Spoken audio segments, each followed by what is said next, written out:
Jai Hind everyone, my name is Muklit Goyal and I'm assistant professor in MC department at Ajay Kumar Gai Engineering College, Ghaziabad. And today I will discuss the topic CPU scheduling algorithm from the subject operating system with subject code BMC 201. So first of all, I will start with what is CPU scheduling. Basically, CPU scheduling is the process used by operating system to decide which task gets to use the CPU at the particular time. It is important because CPU has to know ki which process has to be, which task has to be handled by the CPU and how much time it will take. And our purpose is to maximize the CPU utilization and minimize the response and waiting time of the process. For handling this, we have a different scheduling algorithms. And basically what we want to have is to need for the CPU scheduling algorithms कि हमें वो why we need all those scheduling algorithms. So our main first need is to maximize the CPU utilization. Second is to minimize the waiting time. Third is to minimize the response time. Fourth is to maximize the throughput. Throughput is being represented by the number of the processes completed per unit time. And also we need to improve the system performance and metrics. So the system performance and metrics consist of the waiting time and the turnaround time. So for finding out the waiting time and turnaround time, there are some terminologies which has been used. So the first terminology used is arrival time. The arrival time is the time at which the process arrives in the ready queue. Completion time is the time at which the process completes its execution. Burst time is the time required by the process for CPU execution. Turnaround time is the time difference between the completion time and arrival time. Basically, arrival time is the time when the process come in the ready queue and ready for execution. So turnaround time is find out by finding the completion time or the finish time and subtract it from the arrival time. So when the process arrives and when it's finished, so it is the turnaround time. And the waiting time is the time difference between the turnaround time and the burst time. Burst time is the time which is taken by the process to complete. Means that process is complete in that time is burst time, and turnaround time is the difference between the completion time and the arrival time. So waiting time can be find out by turnaround time minus burst time. So the things which we have to take care is first of all, the CPU utilization.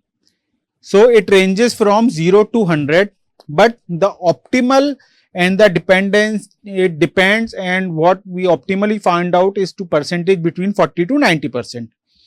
Okay. The throughput is the average CPU performance is the number of process performed and completed during each unit. So the output may vary depend on the length or the duration of the process. For example, I want to take a printout of some document from the Microsoft Word, but there is a document which contains the 100 pages and there is a document which contains only 2 pages. But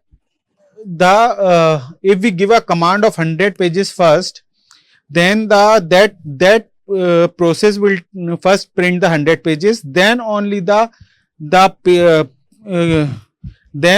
process with only 2 pages will continue. So this we have to take care that in the giving the process to the CPU, we have to take care of the time taken by the process to complete. So next is turnaround time. It is the how long it performs that take to perform that process.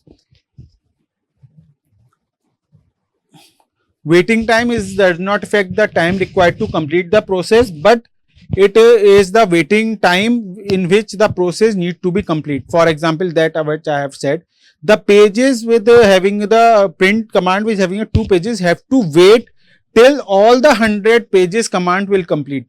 Before that process of 2 pages will have to wait in a queue till the completion of that 100 pages. So that is the waiting time. Response time is the response time basically is the when the process may produce something early and continue to computing the results. So the response taken by the application for the first command is issued. So that is the response time. So there are two types of CPU scheduling algorithm. One is preemptive scheduling algorithm, another is non-preemptive scheduling algorithm. In preemptive scheduling algorithm, what we do is we have given a command for a CPU to execute. But if there is another process which is in a ready queue, and depending on its condition, like how much time it will take to complete, what is its priority, how much time it been given for a CPU to completion, the process preempts. The process preempts means even if the process is not complete, it left the running queue and go in a waiting state till the another process of highest priority or lesser burst time will execute first, and then that process which gone in the waiting queue will again come in the ready queue for the execution.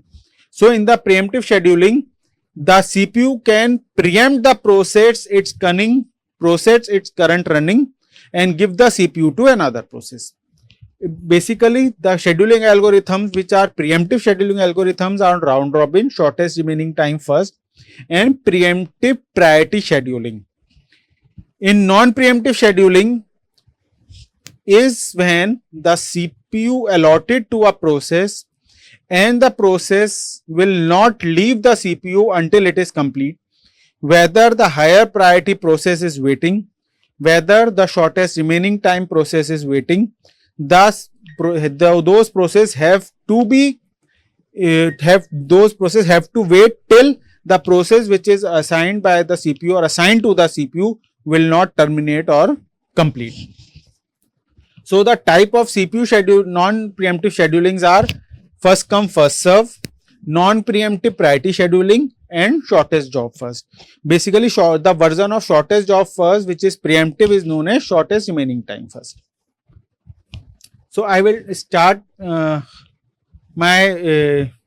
scheduling with, so I will discuss only two schedulings right now, which is FCFS and shortest job first, which is a non-preemptive type of scheduling. First, I will explain it with non-arrival time and then I will explain it with the arrival time. So what is first come first serve? Basically, first come first serve is the simple implementation of a queue. Those who comes first will execute it first. Whatever their burst time, whatever their arrival time, the process which comes first will have to execute whatever time it will take, it doesn't matter. So it is a non-preemptive scheduling, means when a process start running, it cannot stop until it will be voluntarily relinquish the CPU or it will terminate or it will complete. Okay, I will explain it using an example first. So let us consider this example where are 10 processes, where there are 3 processes, each one having a burst time of 5, 3 and 8. So all those arrival times are 0, means any of the process will come in a process queue and starts execution. But the scheduling algorithm is FCFS. So the first process which come in the queue is P1. Process 1, the second is process 2 and the third is process 3. Whatever their burst time, it doesn't matter in FCFS because the process which comes first will have to be executed first.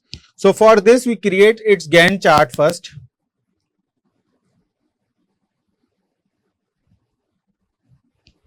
So we create its Gantt chart. There are 3 processes which is P1, P2, P3. It is first process starts with 0 as its arrival time is 0, takes the time 5, so it is the starting time and it is the finish time. So for P2 it starts at 5 until the process P1 completes. It takes 3, so 5 plus 3, we add 5 plus 3 which is of P1 completion and P2 burst time. So it finished at 8 and at 8 the process P3 comes in the ready queue and finish it at 16. So the arrival time So here you can see the Gantt chart of all these. So first we have the ready queue at 0, then 0 to 5, then 5 to 8, then 8 to 16. Okay. So in this way we created a Gantt chart with 3 processes, and now we execute the turnaround time and the waiting time. So we start with the arrival time, which is all zeros, bus time 538, completion time of P1. If we talk about the Gantt chart, P1 0 to 5, P2 5 to 8, P3 8 to 16. So now we come, arrival time are zeros for each and every process, bus time is 538. So completion time of process 1 is 5, process 2 is 8, 5 plus 3, and now for process 3 is 8 plus 8, 16. So what is the turnaround time? So the turnaround time is completion time or finish time minus arrival time. So here arrival time is 0 in all 3 processes. So 5 minus 0, so it repeats the completion time, which is 5, 8, 16. When we talks about the waiting time, you can also see from the Gantt chart also and from the calculation that waiting time is equal to TAT minus turnaround time minus bus time. So turnaround time for P1 is 5 minus bus time is 5. So its waiting time is 0. As you know, it starts from 0.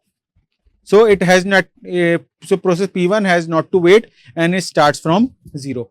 Now we comes for the P2. P2's bus time, so P1 is equal to 0. P2 is equal to turnaround time is 8 minus bus time, which is 3. So it has to be 5. From Gantt chart, it is also clear that P1 when runs from 0 to 5, so P2 have to wait for 5 seconds because it only executes after the process P1 is complete. For P3 is equal to 16 minus 8 is equal to 8. So it verifies from the Gantt chart is 058 and it is also the 058. So the waiting time is 058 for process P1, P2 and P3. So for finding out the average, we do the addition. So it's 16 and 8, 24 and 5, 29. And it is 5 and 8, 13. We divided it by 3. So here is come 9.67 and here it's come 4.33. Okay. So it is the condition where we don't have the arrival time. Now we come to the condition where the arrival time is given. So when the process have to execute, this is the scheduling algorithm is FCFS, but in FCFS, where how we come to know which process has to arrive first, we have to check the arrival time. Only that process comes in the queue first who has the arrival time 0. So in every process scenario, there are one process which has to arrive at the 0 seconds. So in this scenario, the P2 comes at the 0 seconds. So the Gantt chart changes and the first process which comes in the ready queue is P2. Its bus time is 3. So it completes it 0 to 3. Then the second arrival time is 2 microseconds, which is lower than the arrival time of process 3. So process P1 comes in the queue to 3, 8 and then come P3, which is 8 to 16. So the difference in the Gantt chart is,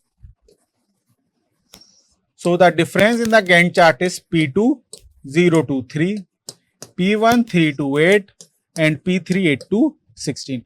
Now we find the both the arrival time, waiting time, turnaround time. So turnaround time is the finish time minus arrival time. So the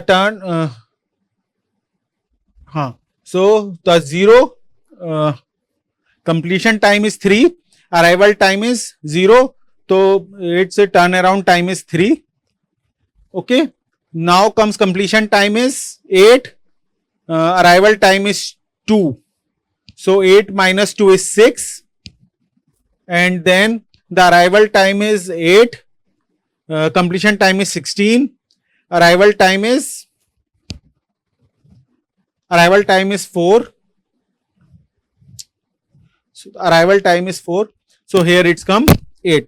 So when we add 8 plus 14, 16, 14 or 3, 17, which is 5.61, 17 divided by 3,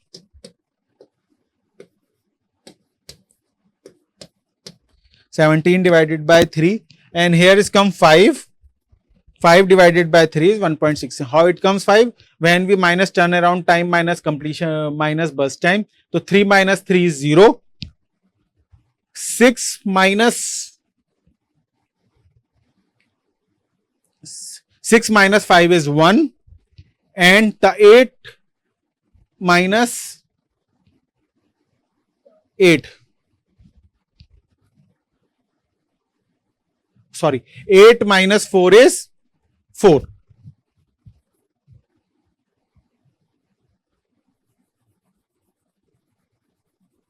Here it comes 12.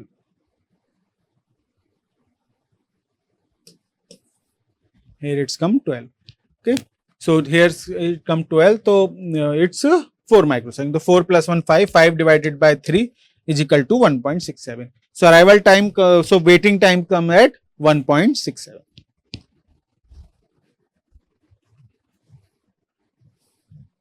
So now comes with the advantages. The main advantage is very simple and basic form of CPU scheduling. Every process get a chance to execute in the order of its arrival. Easy to implement and does not require any complex data structures. And it is best suited for the batch system. But the disadvantage is that it is non-preemptive. So whichever CPU process comes, irrespective of its burst time, irrespective of its arrival time, means any process which have the arrival time to the next, but not but lesser than the burst time of the process. It doesn't matter for FCFS which process comes first will execute first. So this is the disadvantage of the FCFS. Process that are at the end of the queue have to wait longer to finish. So next come is shortest job first CPU scheduling algorithm. It is also known as shortest job next. In the difference between the shortest job first and the FCFS is, in shortest job first scheduling algorithm, we execute the process which has the smallest burst time first. If the arrival time is 0 in all the scenario. Okay, and even if the arrival time is 0, if not a 0, then first we execute the process with 0 arrival time, and after considering the arrival time, we execute the process which have the smaller burst time. Now we will see. This is the scenario in which there is arrival time is 0, 2 and 4. The burst time is 6, 8 and 3. Okay. So for shortest job first, we create a Gantt chart for 3 processes, which is P1, P2, P3. First we have to consider process which is with arrival time 0, which is P1. So we first execute 0 to 6 because its burst time is 6. Now after seeing the 6 as the finish time of the P1, we can see that the arrival time of both the process have already completed, but the burst time of P2 is greater than P3. So what we'll do, we do a correction in this Gantt chart. Instead of P3,